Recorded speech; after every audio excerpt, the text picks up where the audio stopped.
Hey, salut mes Tutsuka, j'espère que vous allez bien. Bienvenue dans ce nouvel hors-série. Comme promis dans ma dernière vidéo sur les mangas, je vais faire une vidéo spéciale Bosozoku. Ah, comme ça servira d'introduction à ta prochaine vidéo qui parlera de manga Bosozoku, non? Oui, pourquoi pas. Ah, malin. Allez, générique.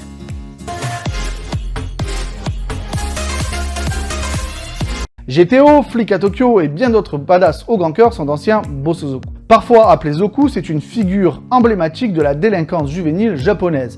On le retrouve dans les mangas, dans les animés, dans les films, etc. Pour beaucoup de personnes, c'est sensiblement la même chose qu'un Furio ou un Yankee, mais existe-t-il vraiment une différence? Réponse, oui. Ah ok, bon bah... Voilà, j'espère que cette vidéo vous aura plu, n'hésitez pas... Non mais il déconne, c'est une blague vieille comme YouTube, on va expliquer quand même un peu. Ouais, non, je finis la vidéo, on se retrouve là-bas, hein? Quoi? Ouais, non, mais les gens qui tapent Bosozoku sur YouTube, ils savent, non? Bon, ok, voyons ce qu'être un Bosozoku signifie, et commençons par une bonne vieille définition des familles. Alors, comme d'habitude, je vais encore m'excuser pour les termes dans les langues étrangères, soit en japonais, soit en anglais. Je vais faire un effort, mais désolé à tous ceux que ça peut choquer, merci d'être compréhensif, je galère vraiment. Le terme Bosozoku définit principalement des clans de motards ou d'automobilistes qui faisaient énormément de bruit dans les années 1980-1970. Le terme est composé de Bozo qui signifie course folle ou conduite imprudente et de Zoku qui signifie clan, que l'on peut traduire dans le contexte par clan à la conduite imprudente, ce qui en dit long sur leurs activités. Merci professeur littéral. On peut aussi voir dans l'élément Bo le mot Boryokudan qui signifie bandit. Ah non mais je t'en mets. Ces clans ont donné lieu à une contre-culture très codifiée, avec notamment ses codes vestimentaires, ses règles internes et ses modifications particulières des véhicules. Mais elle a aussi donné lieu à une représentation bien particulière dans les œuvres qui touchent la jeunesse. Allez, un peu d'histoire. Les premiers clans Bosozoku sont apparus dans les années 1950. Fortement influencés par la culture américaine, et notamment des gangs comme les Hells Angels, c'est à cette époque que commencent à naître les premiers gangs de moto. Ce nouveau mouvement, inspiré de films comme La Fureur de vivre, impose un nouveau style vestimentaire. Banane, cuir et lunettes de soleil. On les appelle d'ailleurs les Kaminari Zoku, les tribus du tonnerre, à cause de leurs motos trafiquées et du bruit qu'elles font. Merci, professeur littéral. C'est l'avènement d'une jeunesse post-Seconde Guerre mondiale qui se rebelle contre les générations précédentes. En effet, les premiers gangs sont composés de vétérans de la Seconde Guerre mondiale qui ne pensaient pas revenir vivants ou de kamikazes dont les missions ont été annulées. Ce qui est sensiblement la même chose, mais pas pareil. Inadaptés, incapables de reprendre une vie normale dans la société japonaise d'après-guerre, c'est dans ces groupes qu'ils retrouvent l'esprit de cohésion et l'adrénaline qu'ils ont connu à ce moment-là. L'appartenance à un groupe bien distinctif et bien défini, l'esprit de cohésion, mais aussi l'adrénaline, encore une fois, et l'approche du danger qu'ils ont connu au front, tout ça lie ces jeunes gens dans un même groupe. Dans les années 1960, avec la modernisation des motos et leur accessibilité accrue sur le territoire japonais, les clans de Zoku se multiplient. Ce ne sont plus alors des vieillards vieillissants, mais des jeunes qui reprennent le flambeau, prêts à en découdre avec cette société et à briser ses règles. C'est d'ailleurs dans ces années-là que les journalistes créeront le terme Bosozoku, repris par ces jeunes à leur compte. Le mouvement atteint son apogée dans les années 70-80, ce qui pousse les autorités à agir. La répression de la police est forte et cela entraîne des échauffourées et des bagarres entre forces de l'ordre et ses clans, partout dans le pays, mais notamment en 2 jours mémorables, le 17 et 18 juin 1972 à Toyama. Les vagues de gangs bancho commencent petit à petit à s'atténuer. En effet, les gangs de délinquants se font de plus en plus rares et le terme commence à devenir démodé au début des années 80. Mais c'est précisément à cette période que les gangs Sukeban vont commencer à faire leur apparition un peu partout au Japon. Véritable phénomène culturel et social, les Sukeban sont souvent associés directement au féminisme. En effet, dans un Japon patriarcal au code bien établi, ces mouvements féminins sont des symboles de rébellion contre l'ordre établi.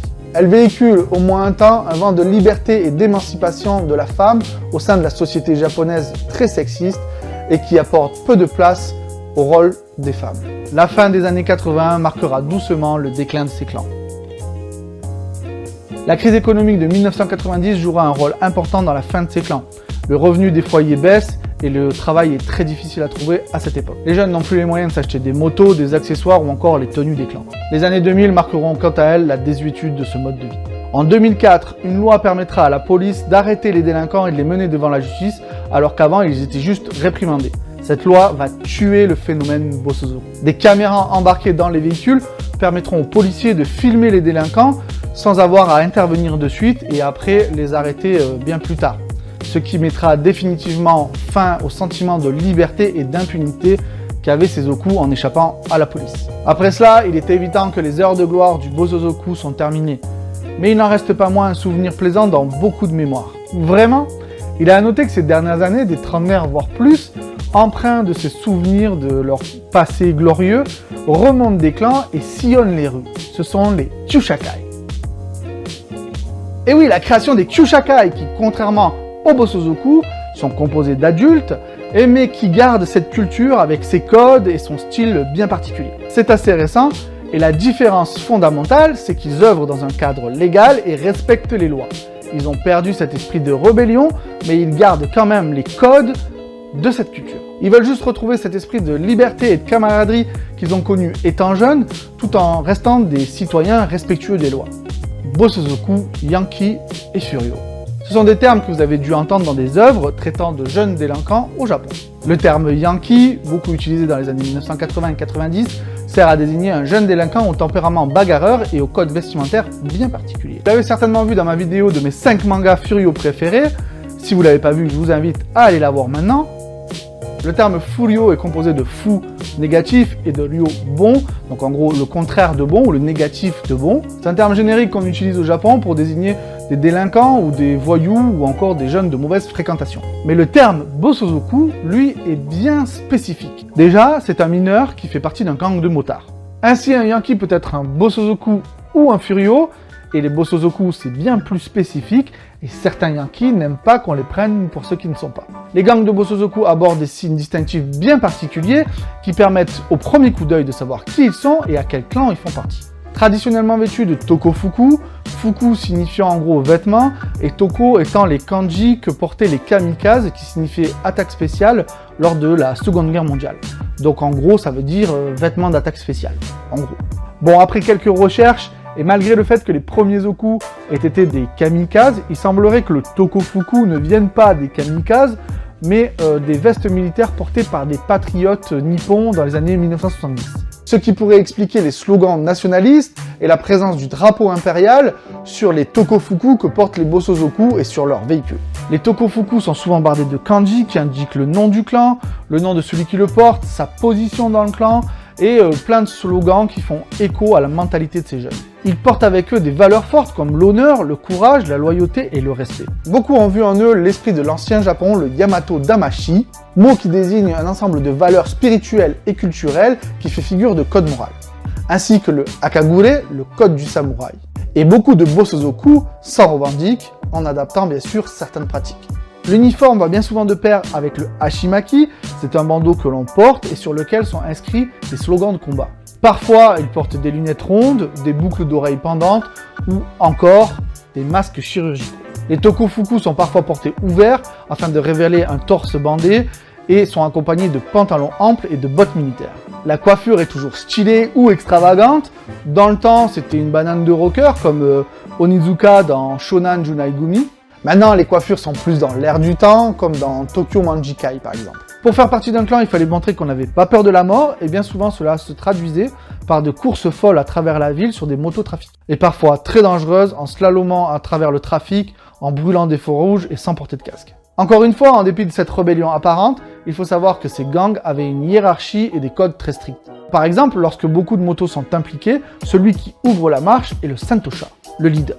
Il est le responsable de l'événement, décide de l'itinéraire et les autres ne sont pas autorisés à le dépasser. Des voitures sont chargées de bloquer le trafic aux intersections et les membres à l'arrière du cortège sont censés ralentir la police et le trafic. Le Hatamoshi, le porte-drapeau, agite les couleurs du clan pour que tous puissent les voir dans le cortège. Le plus souvent, la police japonaise envoyait des voitures au-devant de ces groupes de motards pour prévenir les infractions et prévenir les gens qu'il y avait une parade.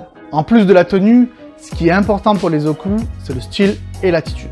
La bagarre, la virulence, les insultes et les poses stylées sont des marques incontournables de ces clans. La position accroupie qu'utilisent ces groupes, appelée Ushing Style, rappelle la position que l'on prend lorsqu'on va aux toilettes turques au Japon.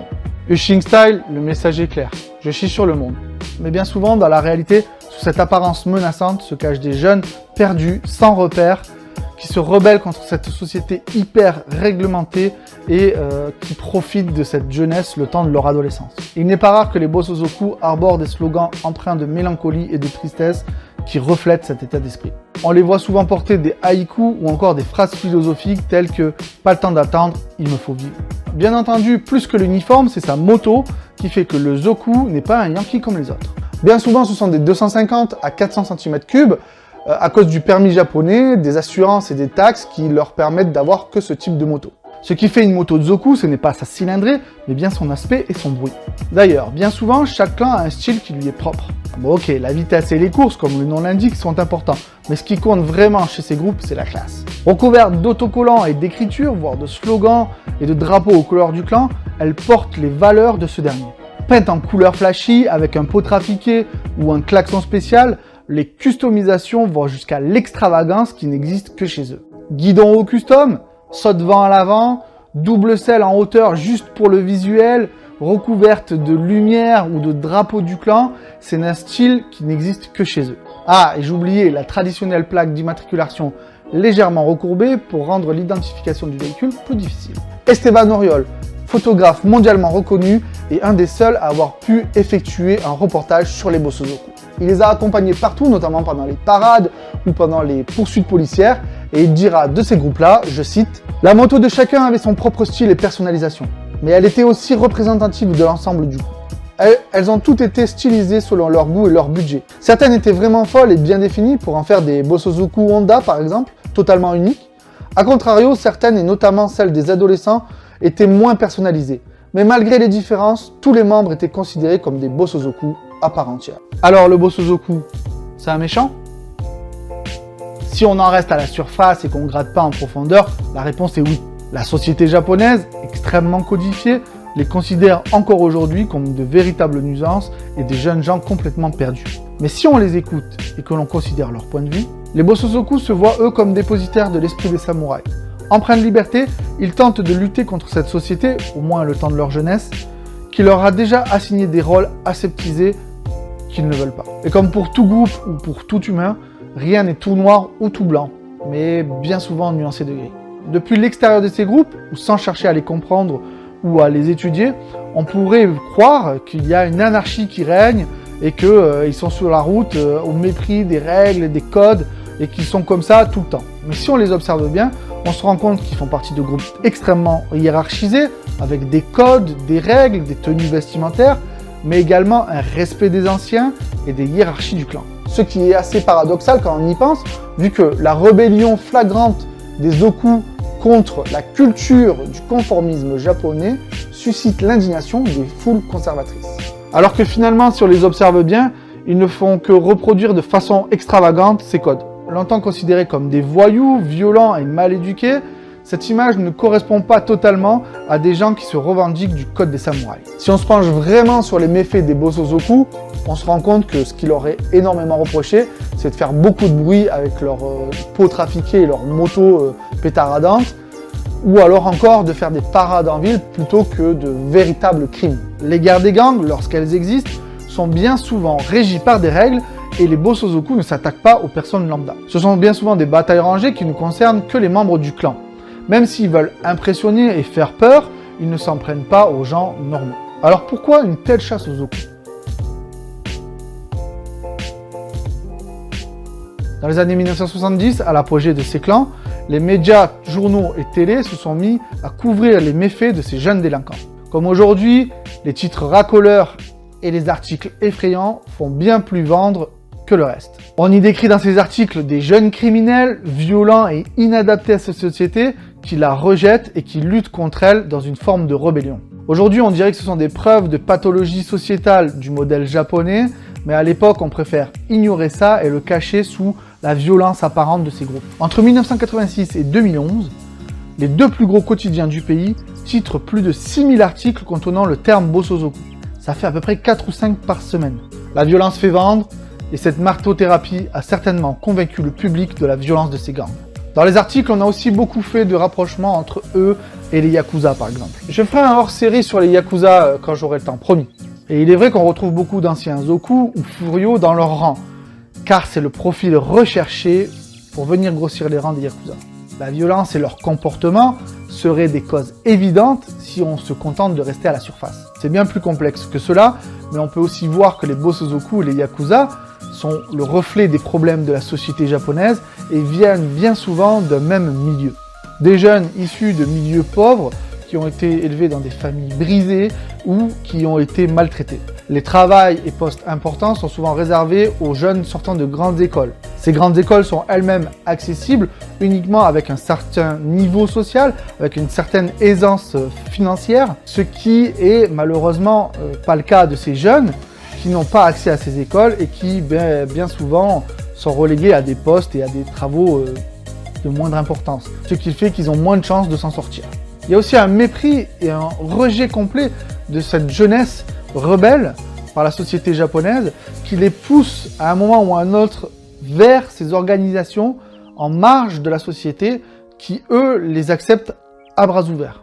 Leur comportement, leur existence même, pousse le public à s'intéresser aux maux de cette société. Société qui cherche à les supprimer ou à cacher leur existence en se dédouanant totalement de leur création, en disant qu'ils sont bêtes, violents et inculturés. Incultivés ? Inculte. Ah oui, merci.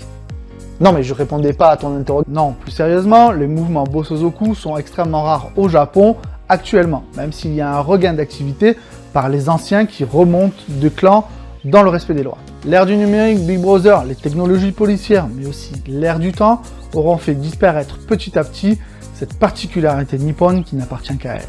C'est triste, mais leurs souvenirs et leur pérennité continuent dans nombre d'œuvres japonaises. L'esprit des Bosozoku continue à toucher et à parler et à être entendu par des jeunes gens, même après 50 ans et en dehors de leurs frontières. Ils continuent à faire rêver des gens comme moi qui ne sont pas issus de leur culture et restent ancrés dans des œuvres intemporelles. Même en dehors du Japon, les Bosozoku continuent à être connus et reconnus grâce à leur style et à leur moto de folie, importés dans nos mangas, dans nos œuvres littéraires, dans nos œuvres animées, et qui restent à jamais dans l'esprit du Furio. Dans les reportages traitant de Bosozoku, on y voit des anciens membres parlant de leur folle jeunesse, de leurs exploits, de leurs bêtises, avec respect et nostalgie. Pour conclure, les Bosozoku sont certes une pratique du passé aujourd'hui révolue, mais fascine et fascinera toujours par sa nature si atypique dans un Japon si rangé. Voilà, j'espère que cette vidéo vous aura plu. N'hésitez pas à partager, liker ou à vous abonner à la chaîne, ça fait toujours plaisir. N'hésitez pas non plus à nous suivre sur les réseaux sociaux, sur Facebook, Twitter ou Instagram, même si on est beaucoup plus présent sur Facebook. N'hésitez pas non plus à partager dans les commentaires avec moi tout ce que vous voulez sur les Bosozoku, sur le style Furio, j'adore ça. J'essaierai d'y répondre au maximum. Et comme à chaque fois, je vous souhaite une bonne journée, une bonne soirée, peu importe ce que vous faites. Et comme le dit quelqu'un que j'aime... D'ailleurs, je vous aime pas, moi non plus. Comme quoi, vous voyez, Sanctis Recorda, Sanctis Deus Rex. Ce qui veut dire... Absolument rien. Pourquoi ?